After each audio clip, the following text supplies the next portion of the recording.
Okay, so on the electric fan, we just removed the original fan with the clutch or whatever it had on it.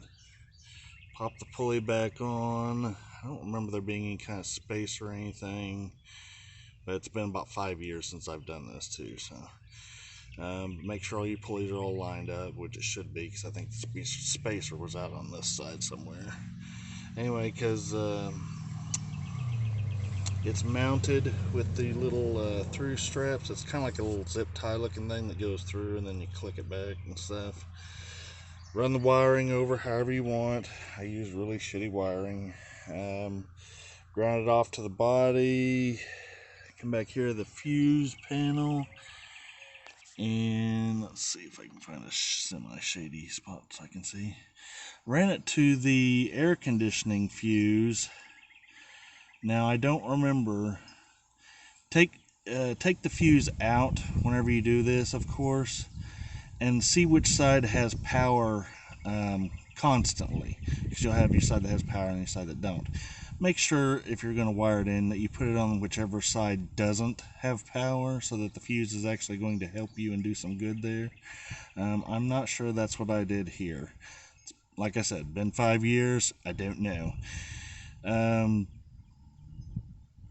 Cheap hack, if you can't find these fuses everywhere and you really get tired of looking at them and you're trying to trace down an electrical short and keep running out of them, if you take a piece of just regular plain old flexible baling wire, cut it to end, round the ends on it, it works really well for a fuse. And I think this was on the power windows or something. We was having a problem with the switch. And that's what will happen is the wire replace the fuse, of course, and it'll just melt in the middle or wherever and generally fall off, because there's plenty of room for it to fall off. You don't have to generally worry about it shorting out on something else or nothing too much. Haven't had any issues with it. Other than that, yeah, you turn the key on, fan is set to come on automatically. There is no switch, there is no nothing. If the key's on, the fan's going. Yes, I do need to get new hoses. That's next week maybe. Other than that, I haven't had any problems with it overheating, obviously. The main reason I did this to begin with was because the shroud was missing from the car.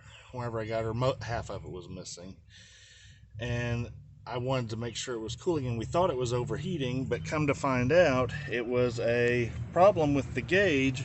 And what it will do is it will sit there